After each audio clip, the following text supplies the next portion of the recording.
दोस्तों, दुनिया की नजरें इस वक्त सिर्फ एक जगह टिकी हैं और वो है हमारा भारत। जब पूरी दुनिया युद्ध की आग और आर्थिक मंदी के साए में जी रही है, तब दुनिया के नक्शे पर एक ऐसी घटना होने जा रही है जो अच्छे अच्छे सुरमाओं के पसीने छुड़ा देगी। यह कोई आम कूटनीतिक द्वारा नहीं है और ना ही यह कोई रस्मी हाथ मिलाने वाली मुलाकात है। यह दो पुरानी महाशक्तियों यानी भारत और रूस का वह मिलन है जिसका इंतजार 2025 में हर कोई अपनी सांसें थाम कर रहा था। मास्को का वो लीडर पुतिन जो अपने देश की सरहदें तभी लांघता है जब उसे कोई बहुत बड़ा गेम पलटना होता है। दुनिया जानती है कि जब वह चलता है तो पश्चिमी देशों की मीडिया में खलबली मच जाती है। तो सवाल है कि आखिर ऐसा क्या होने वाला है दिल्ली के बंद कमरों में? क्या कोई बहुत बड़ा रक्षा सौदा होने वाला है जो हमारे पड़ोसियों की नींद हराम कर देगा, या फिर ऊर्जा का कोई ऐसा खेल रचा जाएगा जो डॉलर की बादशाहत को चुनौती देगा? हम आपको बताएंगे इस महामुलाकात की इनसाइड स्टोरी और उन 6 गुप्त फाइलों का सच जिन पर साइन होते ही दुनिया का शक्ति संतुलन हमेशा के लिए बदल जाएगा। तो अपनी सीट बेल्ट बांध लीजिए, क्योंकि यह वीडियो आपको जियोपॉलिटिक्स के उस रोमांचक सफर पर ले जाएगा जहां हर पल एक नया धमाका होने वाला है। दोस्तों, इस पूरे के पूरे घटनाक्रम का सबसे बड़ा मास्टरमाइंड अब आ चुका है। बताएंगे आपको इस वीडियो में। चैनल पर बने रहें। वीडियो को लाइक और चैनल को अगर अभी तक आपने सब्सक्राइब नहीं किया तो चैनल को सब्सक्राइब कर लें और बेल आइकन को जरूर दबा लीजिएगा ताकि इससे जुड़ी खबर अपडेट आप तक सबसे पहले पहुंचती रहे।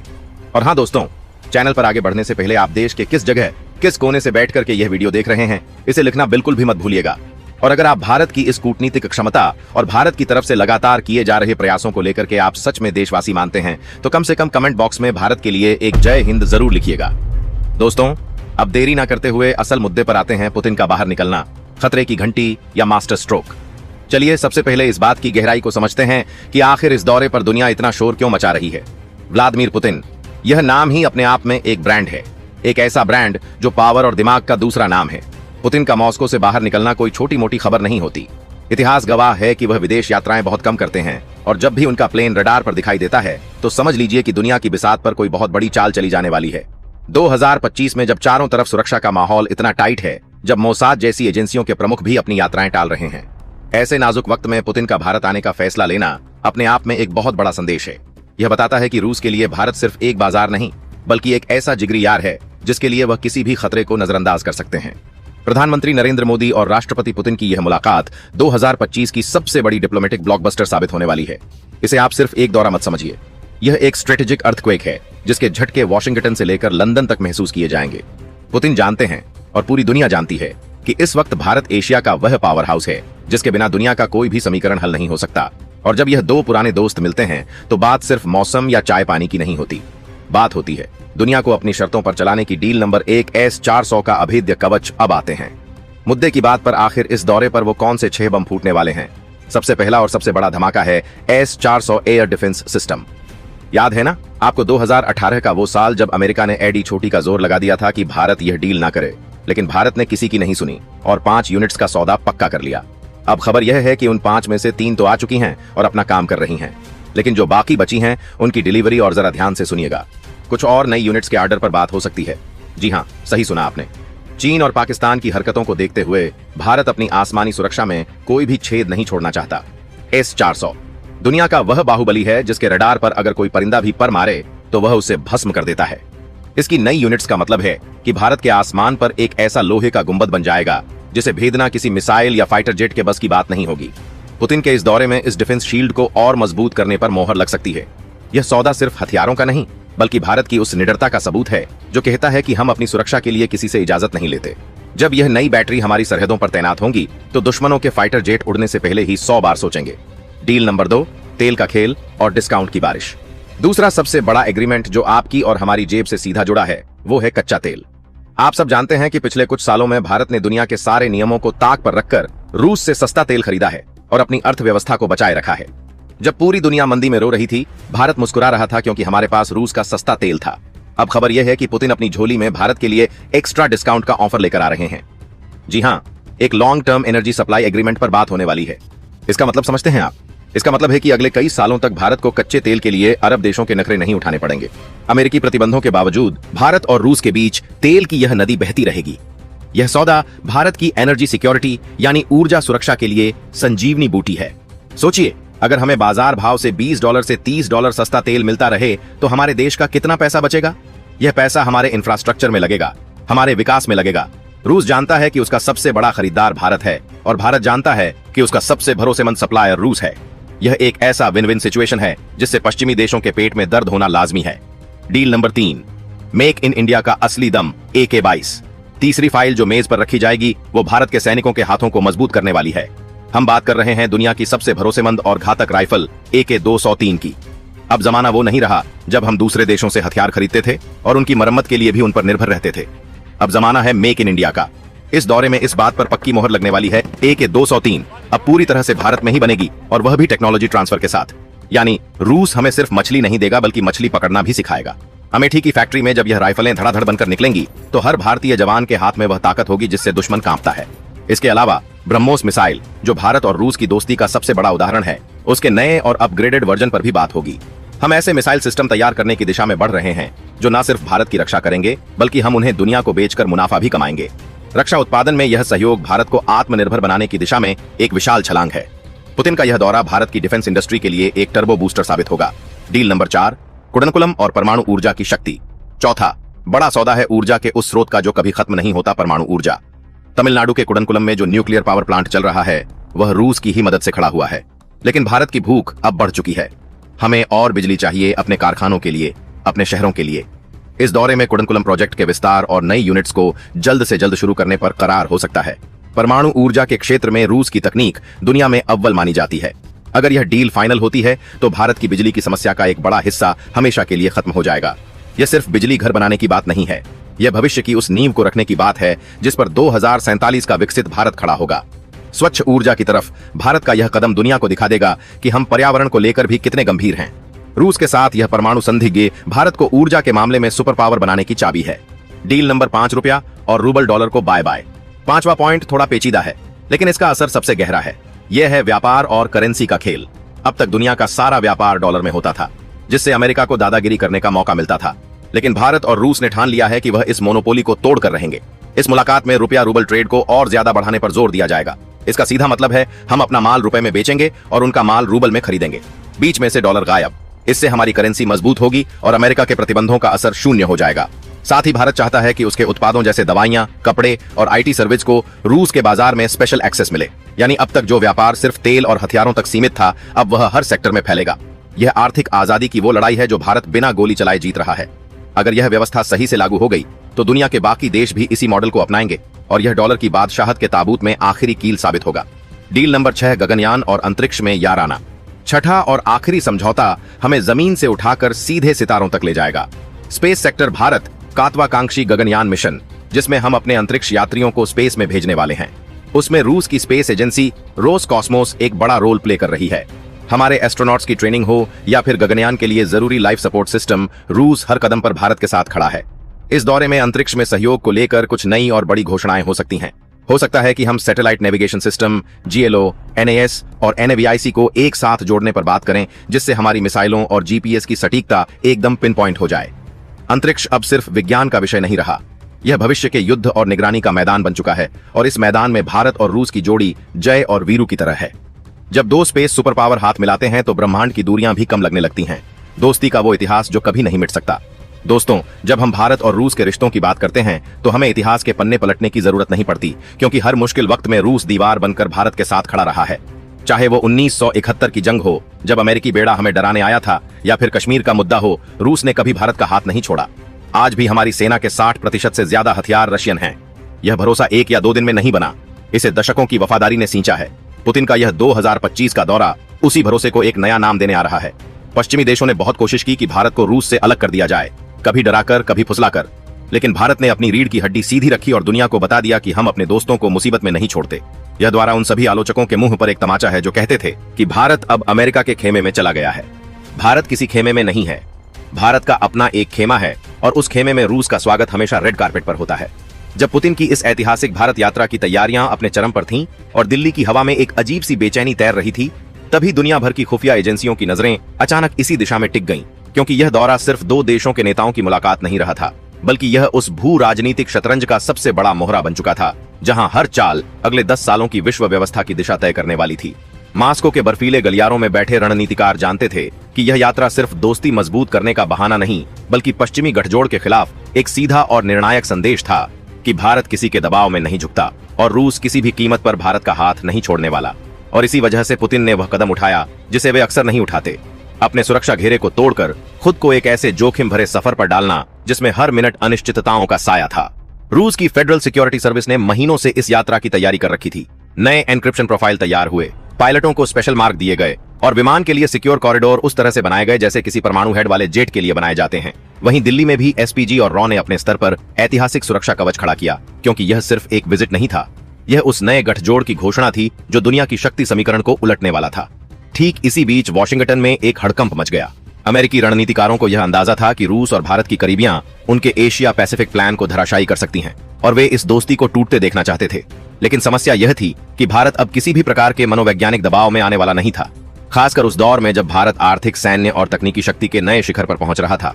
पुतिन इस समय जब दिल्ली की ओर बढ़ रहे थे, तब IMF, NATO और G7 की मीटिंगों में एक ही चर्चा थी कि भारत और रूस आखिर किस बड़े समझौते पर हस्ताक्षर करने जा रहे हैं और क्या यह समझौता अमेरिका द्वारा बनाए गए वैश्विक डॉलर प्रणाली के लिए आखिरी कील साबित हो सकता है। क्योंकि यह साफ था कि भारत और रूस दोनों की कोशिश यही है कि वे एक ऐसी आर्थिक दुनिया बनाएं जो पश्चिम पर निर्भर न हो।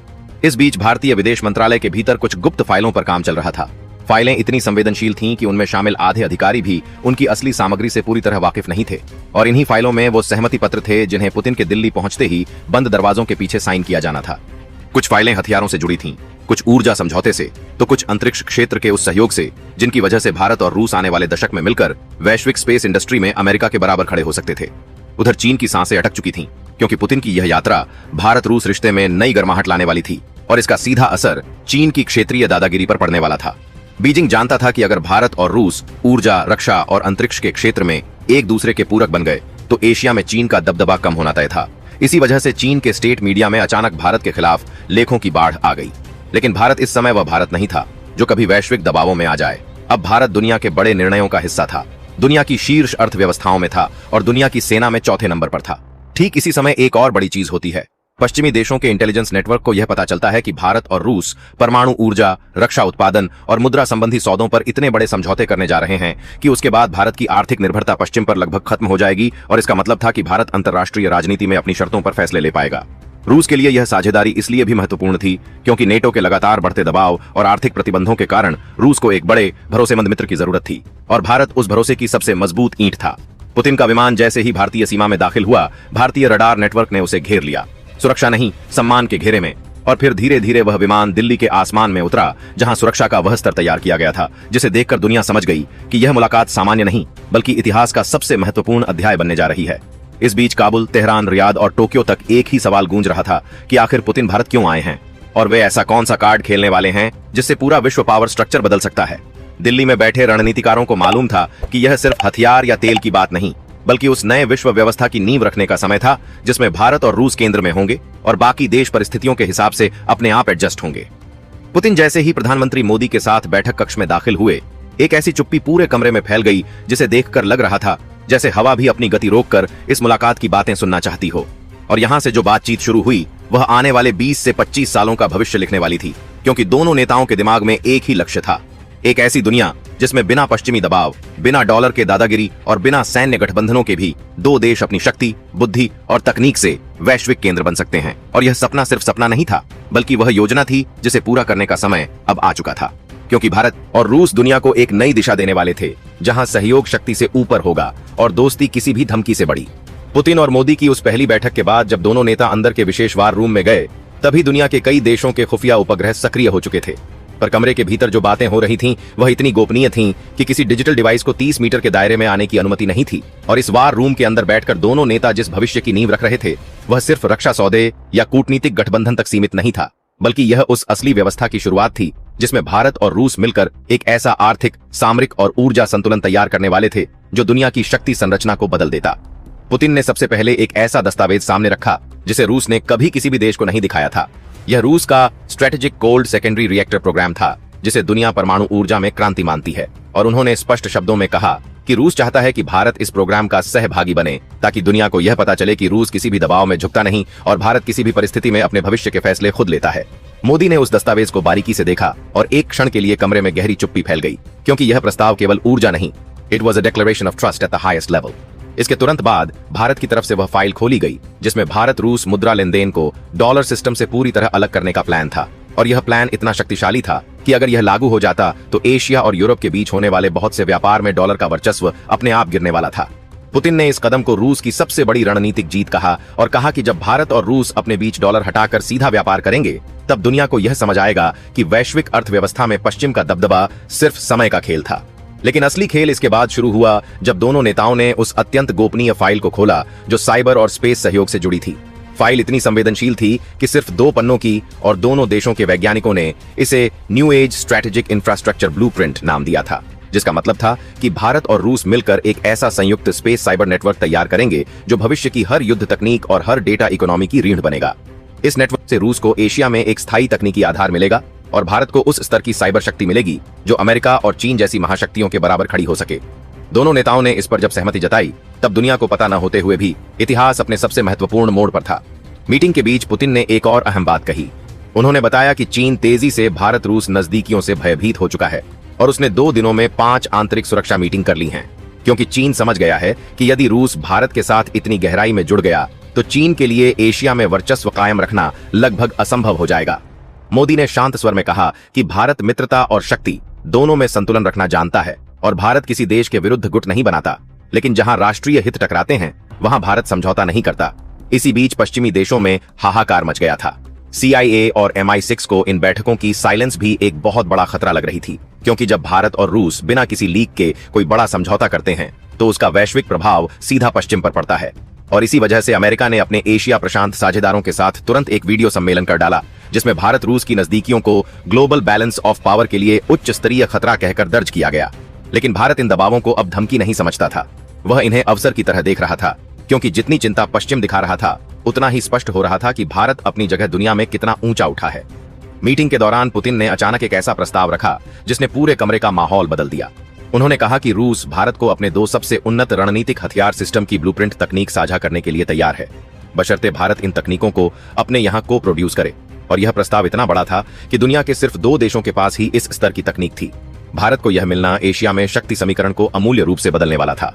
मोदी ने बिना किसी हिचकिचाहट के यह प्रस्ताव स्वीकार कर लिया, क्योंकि भारत जानता था कि यह तकनीक सिर्फ हथियार नहीं बल्कि आने वाले दशकों की सुरक्षा छतरी है। ठीक उसी समय रॉ चीफ को एक गोपनीय संदेश आता है कि यूरोप की कुछ एजेंसियों ने भारत रूस वार्ता पर रुकावट डालने की कोशिश की है, पर भारत के साइबर डोम्स ने उसे ब्लॉक कर दिया है। और यह सुनकर पुतिन ने हल्की मुस्कान के साथ कहा, अब आपको समझ आ रहा होगा कि पश्चिम क्यों घबराया हुआ है। वॉर रूम में यह वार्ता जैसे जैसे आगे बढ़ती गई उतना ही दुनिया के शक्ति केंद्रों में बेचैनी फैलती गई, क्योंकि भारत और रूस सिर्फ रक्षा या ऊर्जा की डील नहीं कर रहे थे, वे एक ऐसी संयुक्त रणनीतिक धुरी बना रहे थे जो अगले 30 साल तक दुनिया की राजनीति, सुरक्षा और अर्थव्यवस्था को दिशा देने वाली थी। और जब मीटिंग अपने अंतिम चरण में पहुंची तब पुतिन ने वह दस्तावेज निकाला जिसे उन्होंने सिर्फ 3 लोगों को रूस में दिखाया था। इस दस्तावेज में रूस का वह प्रस्ताव था जिसमें कहा गया था कि रूस भारत के साथ मिलकर एक नया वैश्विक आर्थिक ब्लॉक बनाना चाहता है जो ब्रिक्स से भी आगे G7 के समकक्ष और डॉलर आधारित सिस्टम के विकल्प के रूप में काम करेगा। यह प्रस्ताव इतना बड़ा था कि दुनिया के किसी भी देश ने अब तक इसकी कल्पना भी न की थी। मोदी ने उस दस्तावेज को पढ़ा, गहरी सांस ली और कहा, अगर दुनिया बहुध्रुवीय होने जा रही है तो भारत उसका केंद्र बनेगा, न कि किनारा। दोनों नेताओं ने हाथ मिलाया और उस क्षण इतिहास अपने आप लिख गया। एक ऐसा गठबंधन सामने आया जो आने वाले युग में शक्तियों के नक्शे बदलने वाला था। बाहर मीडिया समझ नहीं पा रही थी कि भीतर क्या चल रहा है, लेकिन भीतर जो तय हो रहा था वह यह था कि भारत और रूस मिलकर दुनिया को उसकी नई दिशा देने वाले हैं। और यह दिशा किसी धमकी, किसी दबाव या किसी गुट की गुलामी पर नहीं, बल्कि बराबरी, शक्ति साझेदारी और वास्तविक स्वतंत्रता पर आधारित होगी। और यही वह क्षण था जहां से दुनिया का अगला अध्याय शुरू होने वाला था। जब पुतिन और मोदी की उस बंद दरवाजों वाली बैठक की शुरुआत हुई, दुनिया के दर्जनों देशों के इंटेलिजेंस हेडक्वार्टरों में अचानक गतिविधि बढ़ गई, क्योंकि वे जानते थे कि यह बैठक सिर्फ 2 नेताओं के बीच बातचीत नहीं बल्कि उस भविष्य की शुरुआत थी जिसमें शक्तियों की ध्रुवीकृत दुनिया टूटकर फिर से लिखी जाने वाली थी। कमरे के भीतर माहौल एकदम शांत लेकिन बेहद तनावपूर्ण था। दोनों देशों की टीमों ने अपनी अपनी मोटी फाइलें सामने खोल रखी थीं, जिनमें इतिहास के सबसे संवेदनशील दस्तावेज रखे थे। और पुतिन बिना कोई समय गंवाए सीधे उस मुख्य मुद्दे पर आ गए जिसके लिए वे हजारों किलोमीटर का सफर तय कर भारत आए थे। उन्होंने मोदी की ओर झुककर धीमी आवाज में कहा कि रूस 2 चीजें चाहता है। एक, भारत के साथ ऐसी आर्थिक रणनीतिक साझेदारी जो किसी भी पश्चिमी सिस्टम को चुनौती दे सके, और दूसरा, सैन्य प्रौद्योगिकी क्षेत्र में ऐसा संयुक्त ढांचा जिसके बाद दुनिया की किसी भी महाशक्ति के लिए भारत और रूस को अलग करना नामुमकिन हो जाए। मोदी ध्यान से सुनते रहे, लेकिन उनकी आंखों में वह दृढ़ता थी जो इस बात का संकेत दे रही थी कि भारत अब पुराने पैटर्न में फंसने वाला नहीं बल्कि अपनी शर्तों पर हर फैसला लेने वाला देश है। तभी मोदी ने रूस के सामने एक बेहद साहसी प्रस्ताव रखा, एक ऐसा आर्थिक गलियारा जो डॉलर को बायपास कर सके, एक ऐसा ऊर्जा समझौता जो भारत को अगले 40 साल तक सुरक्षित रखे, और एक ऐसा संयुक्त रक्षा उत्पादन मॉडल जिसमें भारत सिर्फ खरीदार नहीं बल्कि निर्माता के रूप में उभरे। इस प्रस्ताव को सुनकर पुतिन का चेहरा पहली बार थोड़ा बदला। उनके चेहरे पर संतोष और आश्चर्य दोनों दिखे, क्योंकि वे जानते थे कि भारत यह कदम तभी उठाता है जब वह पूरी दुनिया को संदेश देना चाहता है कि वह अपनी खुद की राह बनाने के लिए तैयार है। उधर उसी समय वाशिंगटन में एक आपातकालीन बैठक बुलाई गई, जिसमें भारत रूस वार्ता को लेकर उच्चतम स्तर पर चिंता जताई गई, क्योंकि अमेरिका को साफ दिख रहा था कि अगर भारत और रूस इस बैठक में किसी बड़े समझौते पर पहुंच गए तो एशिया में अमेरिका की पकड़ ढीली पड़ जाएगी और डॉलर पर निर्भर विश्व व्यवस्था को पहली बार इतनी बड़ी चुनौती मिलेगी। चीन भी इस स्थिति को बड़े ध्यान से देख रहा था। बीजिंग जानता था कि भारत और रूस की बढ़ती नजदीकियां उसकी वन बेल्ट वन रोड रणनीति को कमजोर कर देंगी, और भारत की ताकत बढ़ने का मतलब एशिया में उसकी एकाधिकारवादी योजनाओं का कमजोर पड़ना है। इसी वजह से चीन की स्टेट काउंसिल ने तुरंत अपने इंटेलिजेंस नेटवर्क को सक्रिय किया ताकि वे यह पता लगा सकें कि पुतिन और मोदी आखिर किस पर हस्ताक्षर करने वाले हैं।